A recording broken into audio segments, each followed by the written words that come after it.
नहमदुहु व नुसल्ली अला रसूलिल करीम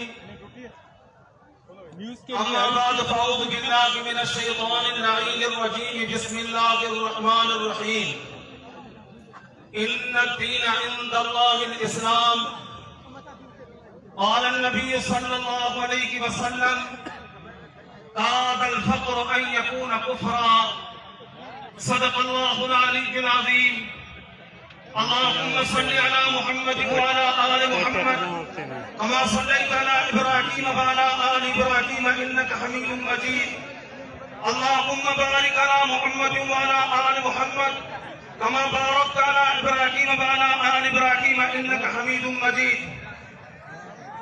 मुजाहिद तहाई काबिल इज्जत काबिल एहतराम साईं मौजूद हैं। आओ जमीयत उलमा इस्लाम कायद सिंध जे तरफा बदीन सिरे जे अंदर अचण ते जमीयत उलमा इस्लाम जे तरफा उनके खुशामदीद चवां थो।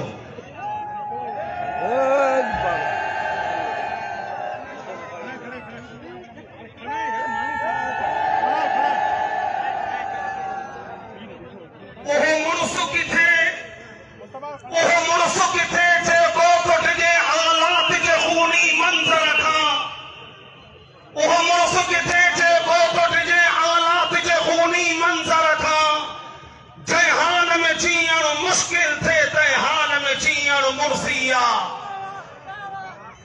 ना अहल असांजो मालिया ना अहल असांजो मालिया गुलशन ऐं गुलन जो छा थींदो ना अहल असांजो मालिया गुलशन ऐं गुलन जो छा थींदो बदज़ौक़ जे हथ में बाग़ रहियो हिन मासूम वणनि जो छा थींदो कामन खे इजाज़त काका जी बुलबुल जे सदा पे आ बंदश हर शाखत चिगरो बैठो आ अंजाम गुलिस्तां छा थींदो।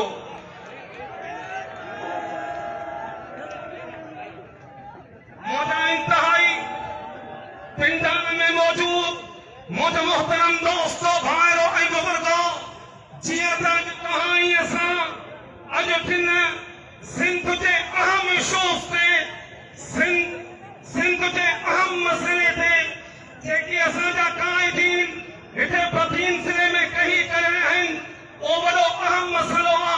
ओ अहम मसइलो इहो आहे तव्हांखे शायद इन शइ जो इल्म न हुजे जेको तव्हां असांजे सिंध जे सिंधू दरियाह जे मथां जेको भाड़ो कयो थो वञे पियो जेको जेका थो छके नाल कढी करे इन सिंध जे ज़मीन खे बंजर बनाइण जी कोशिश कई थी वञे पई लेकिन ॿुधी छॾियो आओ साईं सदरुद्दीन शाह साहब दामत बरकातुहुल्लाह आलिया जे साम्हूं ऐं ॿिए क़यादत जे साम्हूं आओ साईं खे इहो यकीन थो ॾियारियां त असां काइदे सिंध जे हुकुम ते तव्हां सां किथे गॾु आहियूं मौलाना फज़लुर जे हुकुम ते तव्हां सां किथे गॾु आहियूं जिथे इंशाअल्लाह सुम्मा इंशाअल्लाह हिननि जो पथर वांदो जमीयत उलमा इस्लाम जो कारकुननि जो ते खून वहंदो इंशाअल्लाह।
ठाकुर खे चवंदसि त उहो अची पंहिंजे ख़्यालनि जो इज़हार करे। खादम ठाकुर।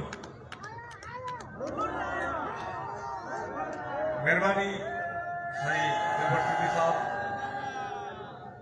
साईं फजल साहब, शाह साहब, साईं ज़ैन शाह साहब, आज़ाद मुफ्ती फरीदो साहब ऐं स्टेज ते वेठल समूरा मौज़े सिंध वञा मुख़्तलिफ़ शहरनि वञा पंहिंजे पंहिंजे पार्टियुनि जी नुमाइंदगी करण लाइ हिते असां वटि पनीर में गॾु थिया आहिनि। पनीर ख़ुशनसीब आहे। पनीर हिन खां अॻु में तमामु घणो लहरनि वीरनि तूफ़ाननि ऐं ज़िलज़िलनि जो शिकार रहियो आहे। अॼु पनीर में हिकिड़ी हौसले ऐं उमेद जी लहर पैदा थी आहे। असांखे ॾिसी ॾाढी ख़ुशी थी थिए।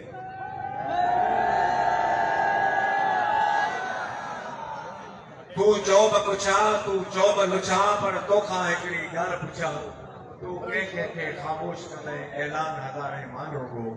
सिंध जो बचो बचो, उहो कश्मीर में हुजे, उहो कालूंजर ते हुजे, उहो केटी बंदर ते हुजे, किथे बि हूंदो, सिंध जे पाणीअ खे बंदि थियण न ॾींदो। इन करे त सिंध जो पाणी सिंध जो साह आहे कि असांजे जिस्म में रत थो टोड़े। इहे सिंध जो पाणी असांजे लाइ एतिरो अहम आहे। पाणी आहे त वापार आहे, कारोबार आहे, नौकरियूं आहिनि, रोड रस्ता आहिनि, शहर आहिनि, ॻोठ आहिनि, सॼी दुनिया आबाद आहे। पाणी न हूंदो त वैरानी हूंदी, रिड़पट हूंदो, बयाबान हूंदो। असांजी सिंध खे बर्बाद करे के ॿिए इलाइक़े जा ऋण ऐं थर आबाद कया वञनि, इहा असां सां सिंधी सही ज़ुल्म ऐं बेइंतहा ज़ुल्म आहे, जेके असीं सिंधी माण्हू कॾहिं बर्दाश्त न कंदासीं। ऐं तव्हां आइलैंड सभिनीनि दोस्तनि खे मुबारक थो ॾियां त सिंधी माण्हू जूं 11 पार्टियूं इन मक़सद लाइ गॾु आहिनि। उमेद आहे त आईंदे सिंध में जॾहिं को ॾुखियो वक़्तु ईंदो त सियासी पार्टियूं सभई पाण गॾिजूं ऐं सुजागी आणींदियूं। ही सुजागी आणण जो ई अॼोको ही मेड़ाको आहे। तव्हीं सभई सिंधू दरिया जा वारस आहियो ऐं सिंध जा मालिक आहियो। तव्हां वारसी न कंदव त सिंध सुकी वेंदी। असां हिते असां पंहिंजे मैदान ते सारियुनि जे बजाए